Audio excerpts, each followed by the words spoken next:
વાત કરીએ બનાસકાંઠા જિલ્લાના પાલનપુરના ચિત્રાસણી ગામે આવેલી બેંક ઓફ બરોડામાં ગ્રાહકોએ ભારે હુબાળો કર્યો છે। આ બેંકમાં ચિત્રાસણીની આસપાસના ગામડાઓના ખેડૂતોની ફિક્સ ડિપોઝિટ હતી, જેને ઇન્ડિયા ફર્સ્ટ લાઈફ ઇન્સ્યોરન્સ નામની કંપનીના એક એજન્ટે બેંક સાથે ટાઈઅપ હોવાની વાત કરી અને પ્રીમિયમમાં 10 થી 20% લેસ આપવાની લાલચ આપી ગ્રાહકોના ફિક્સ ડિપોઝિટના કરોડો રૂપિયા ચાઉં કરી ગયો હતો, જેને લઈને ગ્રાહકો દ્વારા બેંક ખાતે હુબાળો મચાવવામાં આવ્યો। ગ્રાહકોએ બેંકના અધિકારીઓ પર વીમા એજન્ટ સાથે સંડોવણી હોવાના આક્ષેપ પણ કર્યા છે। અમને મેં કોઈ બેંક સાથે લેવા દેવા નથી। અમે 2 વર્ષથી આ બેંકમાં કંટાળી ગયા છીએ અને આ ગરીબોના પૈસા છે અને આ ચીટિંગ કરીને પૈસા મેનેજર અને ઇન્ડિયા ફર્સ્ટ વાળો જે શાહ છે, કંઈ શું નામ છે એનું, આતુ શાકરની દિશાનો છે, એ લોકોએ ઘરે ઘરે જઈને બેંકના અધિકારીઓ સાથે ઘરે ઘરે જઈને ગરીબ રોડે બેડાના પૈસાથી એફડીઆરના પૈસા ઉપાડ્યા।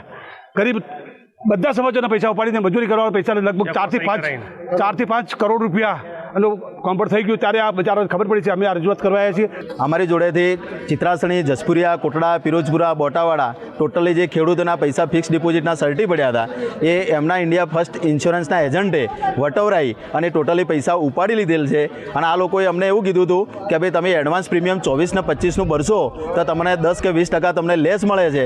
તો એ લેસ કે મળે છે એ રીતે અમે લોકોએ અમારા સર્ટી જે વટાઈ અને ટોટલી પૈસા આ લોકોએ કેશના અંદર ઉપાડી અને કૌભાંડ કરેલ છે। મારા જોડેથી 4 લાખની સર્ટી, મારા જોડેથી 2 લાખના બે ચેક બેંકમાં ઉભા રહીને હર્ષુભાઈ લીધા અને 6 લાખના 6 લાખ 2 લાખ તરીકે એમને મારી મમ્મી જોડે ઘરે આવી સહી કરાવી અને ઉપાડ્યા અને મને નથી આપ્યા, એમને પોતે લઈ લીધા।